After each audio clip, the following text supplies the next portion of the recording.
Good morning. Welcome to Iron Sharpens Iron. My name is Jeremy Nettles, and I am the evangelist for the River Ridge Church of Christ that meets in Newburgh, Indiana at 5600 Van Road. We would love to have you join us for our Sunday morning worship at 10, and you can also get there an hour early and be with us for our Bible classes beginning at 9. You're welcome to come for any and all of those, as well as to get in touch with us at 812-550-6234, either call or text. Those are great ways to get your comments or your questions to us. You can also send emails to info@riverridgechurch.org, and we would love to hear from you. If you'd also like to sign up to receive our 6-part correspondence course, then that's a great way to do that as well. We also have a radio show that airs every Sunday afternoon at 2 on 98.5 FM as well as 1400 AM, and I encourage you to check out our YouTube channel, youtube.com/River Ridge Church of Christ. Today we are looking at the Old Testament book, 1 Samuel. Now, I know, I can already hear some of you saying, hang on, Jeremy, didn't we already cover 1 and 2 Samuel back in February of last year? I know, yeah, and I stand by that program, which you can still find on the YouTube channel and everything. But while 1 and 2 Samuel are obviously just one long book that had to be broken up into 2 scrolls, there's also just a lot of material there to cover, spanning roughly 100 years of pretty important history. That being the case, we will follow our usual pattern of considering related books first together, as we did last year, and then separately, as we will do now. See, in cases like 1 and 2 Peter, they made less sense when we took them together, and they've actually made more sense when we split them apart and looked at them individually. This time it's kind of the opposite. There's not one perfectly coherent story arc that begins with 1 Samuel 1 and ends in 1 Samuel 31. But it'll still work out well. Now, you would think that 1 Samuel would be about Samuel, but no, not really. The broad arc of 1 and 2 Samuel is about King David, but he doesn't become king until the beginning of 2 Samuel.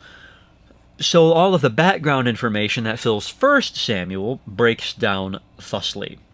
Chapters 1 through 12 are about Samuel, title character. Chapters 9 through about 19, as well as 31, are about King Saul. And 28, I suppose, should be thrown in there too. Chapters 16 through 30, with the exception of 28, are about David. And yes, I know, there's some overlap there because the stories of these 3 men intersect and fold into each other. But this leaves us with 3 characters, and while the broad arc is really about David and the monarchy, we can also see a story arc for each of the 3 main characters. So let's focus on each of those separately and take some lessons from each one. First, Samuel. No pun intended. The first couple of chapters of this book cover the birth of Samuel. His mother, Hannah, starts out barren, but she prays at the, let's say, proto-temple in Shiloh. Let's read from her prayer in 1 Samuel 1, beginning in verse 11. And she vowed a vow and said, O Lord of hosts, if you will indeed look on the affliction of your servant and remember me, and not forget your servant, but will give to your servant a son, then I will give him to the Lord all the days of his life, and no razor shall touch his head. As she continued praying before the Lord, Eli observed her mouth. Hannah was speaking in her heart, only her lips moved, and her voice was not heard. Therefore Eli took her to be a drunken woman.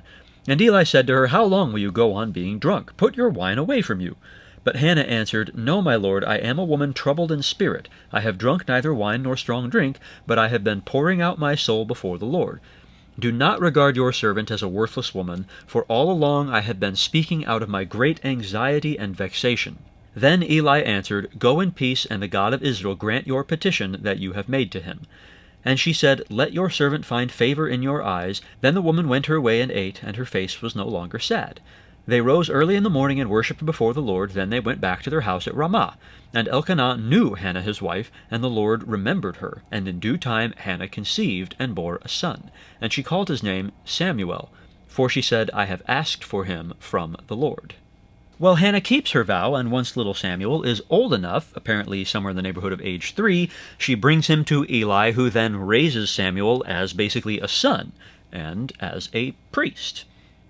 Samuel soon outshines his adoptive father and teacher. Chapter 3, verse 1, Now the boy Samuel was ministering to the Lord in the presence of Eli, and the word of the Lord was rare in those days. There was no frequent vision. Well, Samuel is about to have a vision that very night.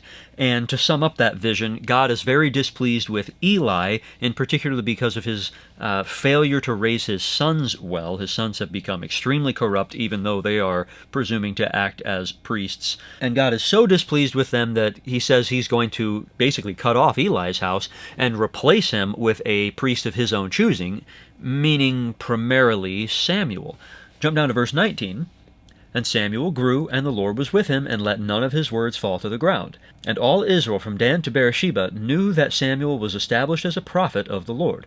And the Lord appeared again at Shiloh, for the Lord revealed himself to Samuel at Shiloh by the word of the Lord.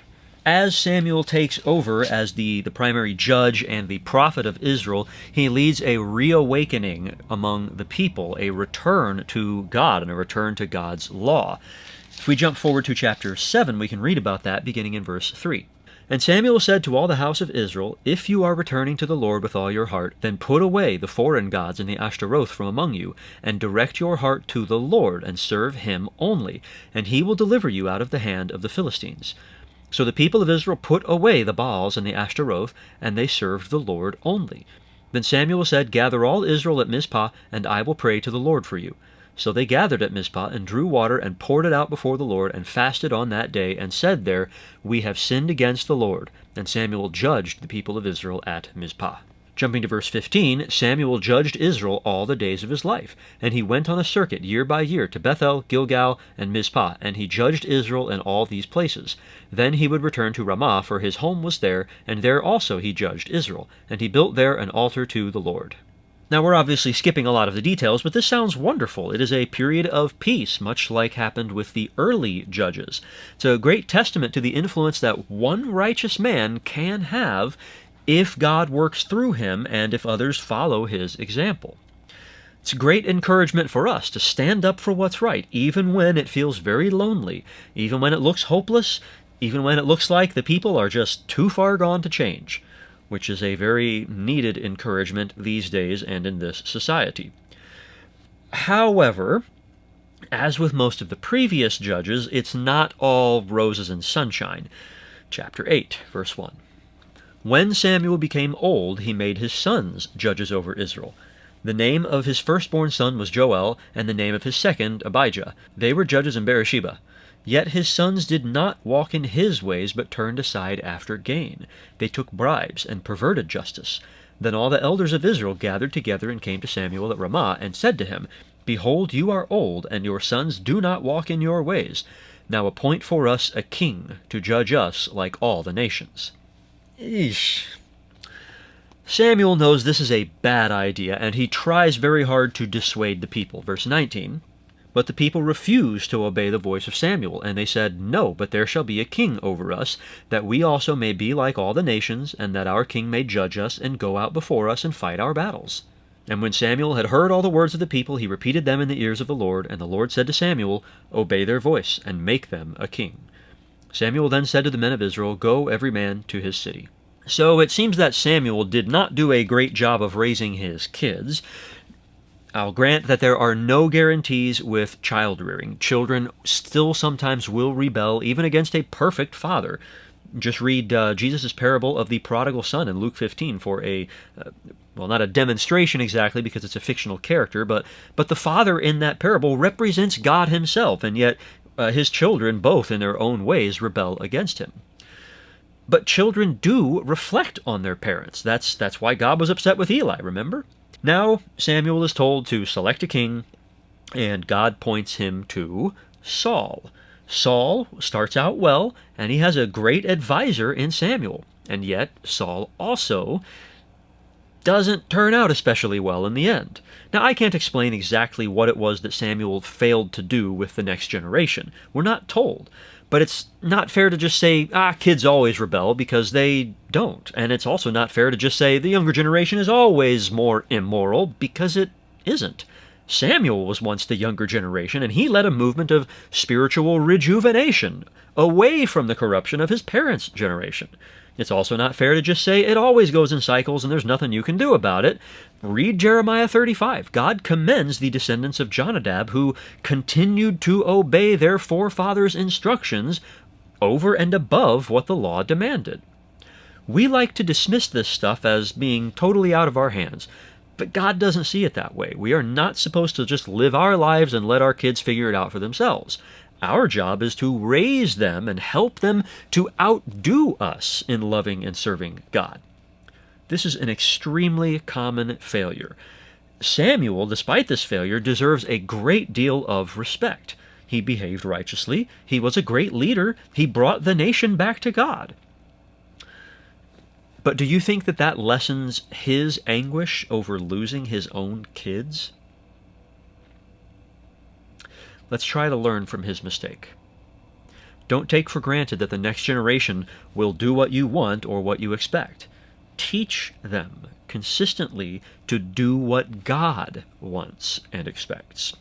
On to the next character, Saul. We've already talked about how he was not great, but that's not how it started.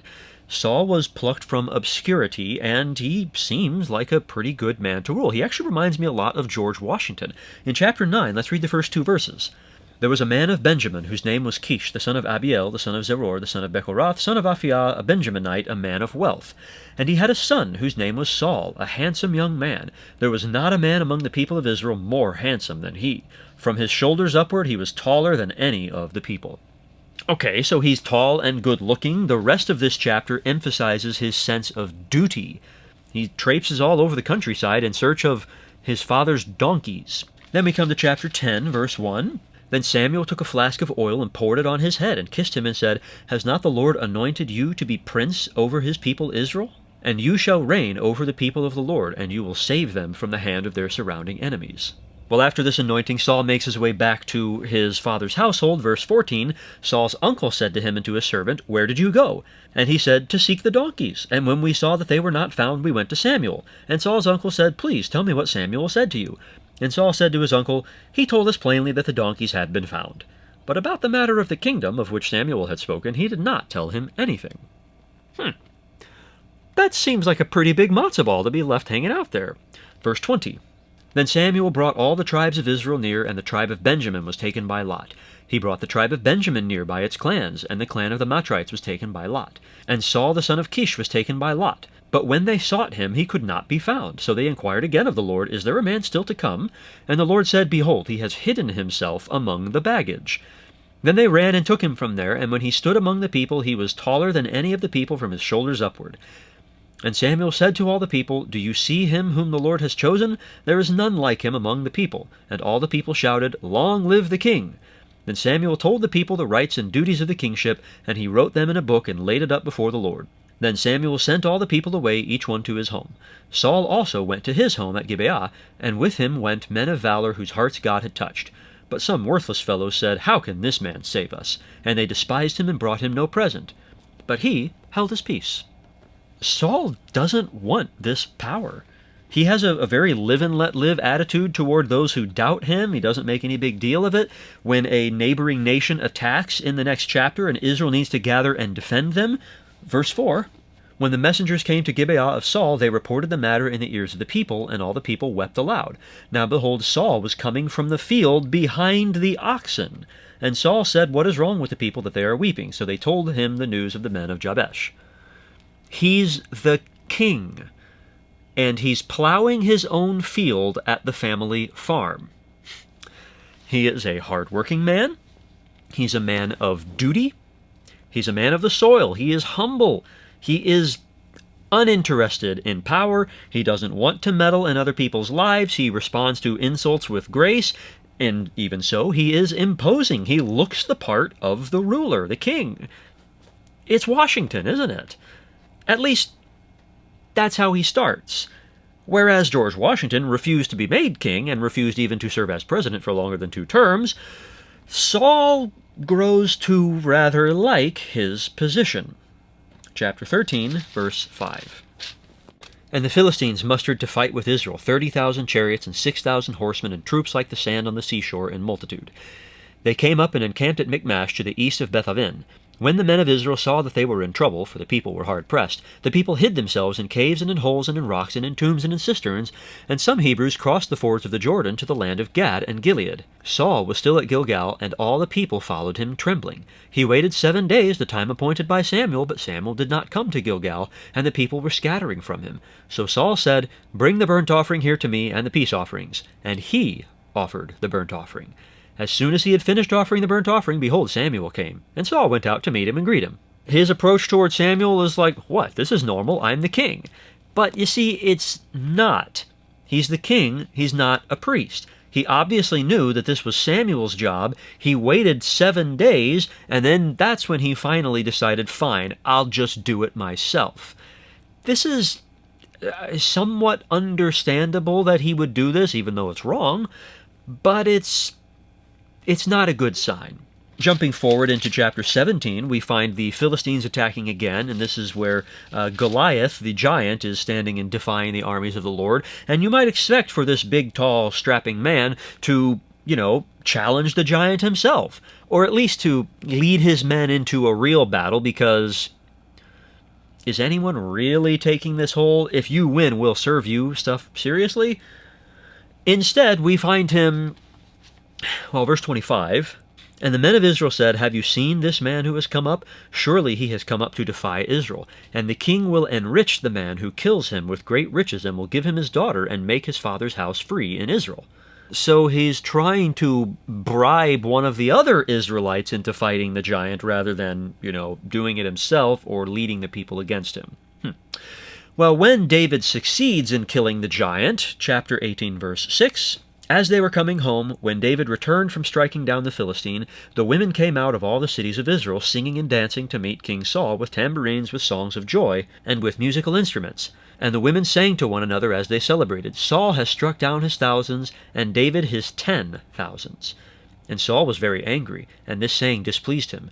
He said, They have ascribed to David 10,000s, and to me they have ascribed thousands, and what more can he have but the kingdom? And Saul eyed David from that day on."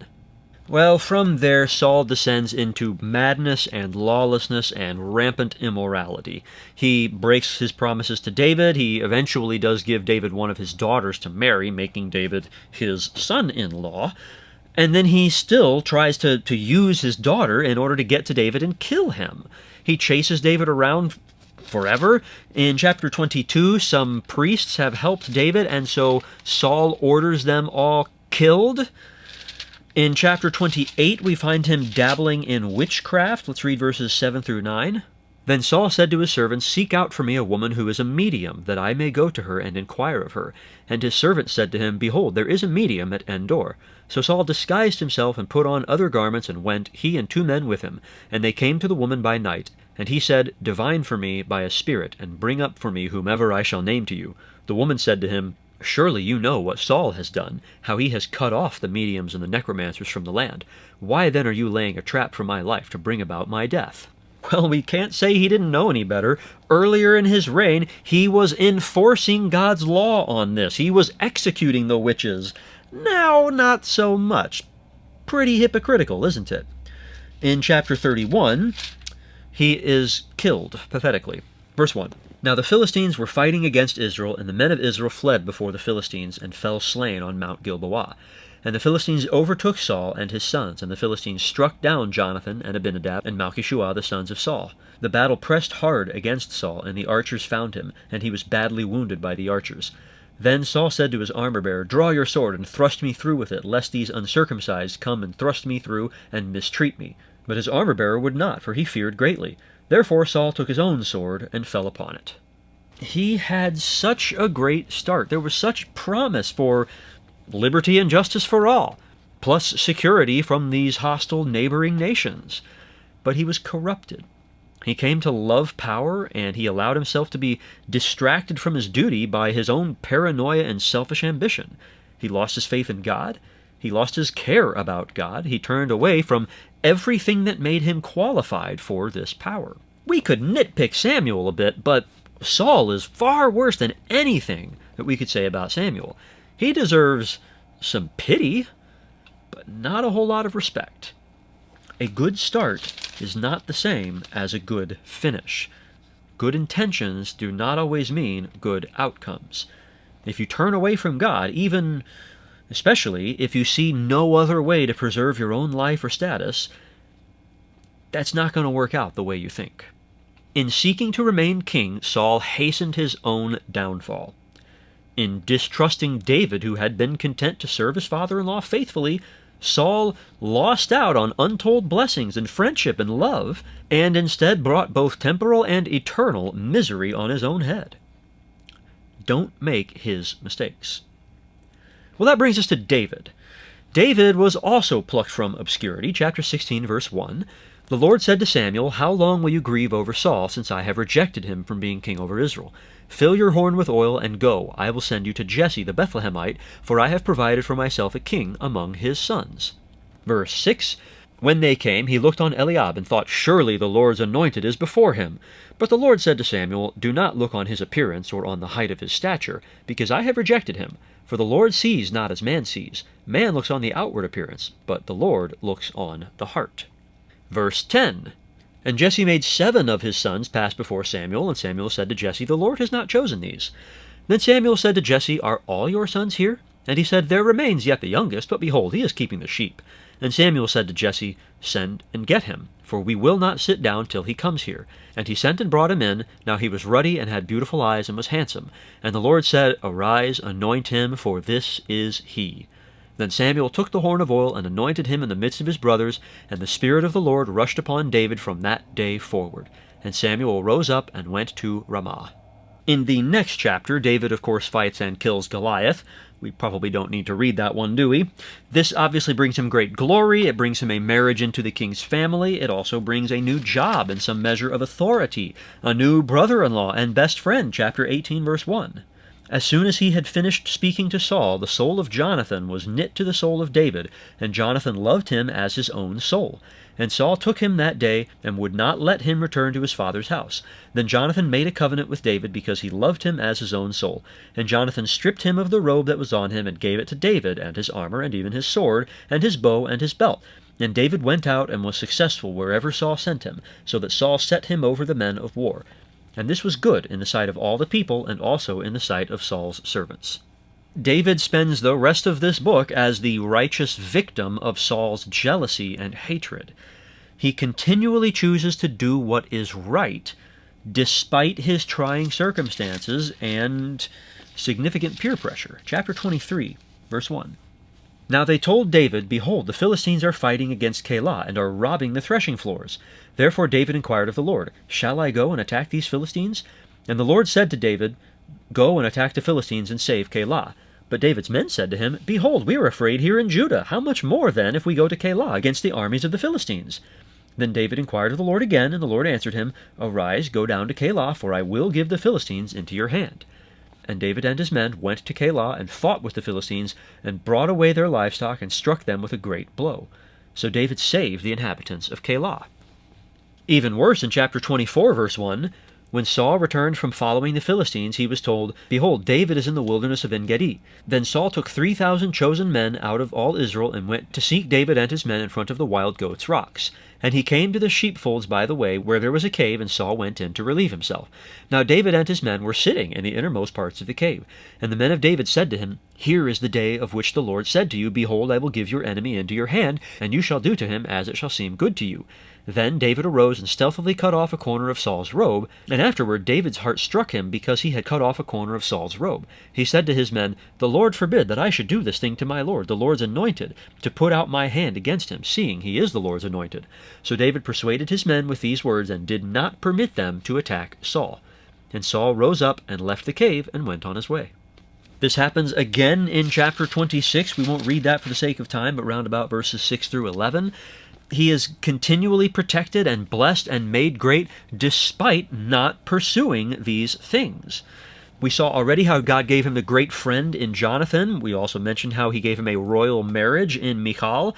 In chapter 22, verses 1 and 2, David departed from there and escaped to the cave of Adullam. And when his brothers and all his father's house heard it, they went down there to him. And everyone who was in distress, and everyone who was in debt, and everyone who was bitter in soul, gathered to him, and he became commander over them. And there were with him about 400 men.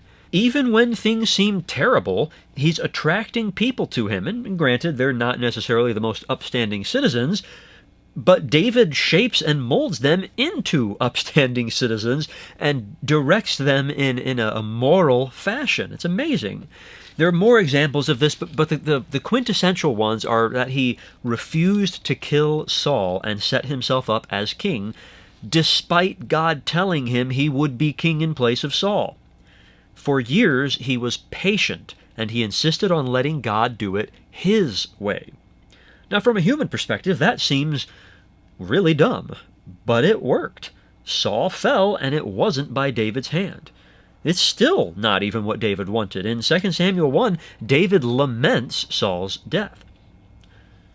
Obviously, David is the best example of these three, Samuel, Saul, and David. Not only did he have a good start, but we've seen good follow-through from him. He just keeps doing the right thing.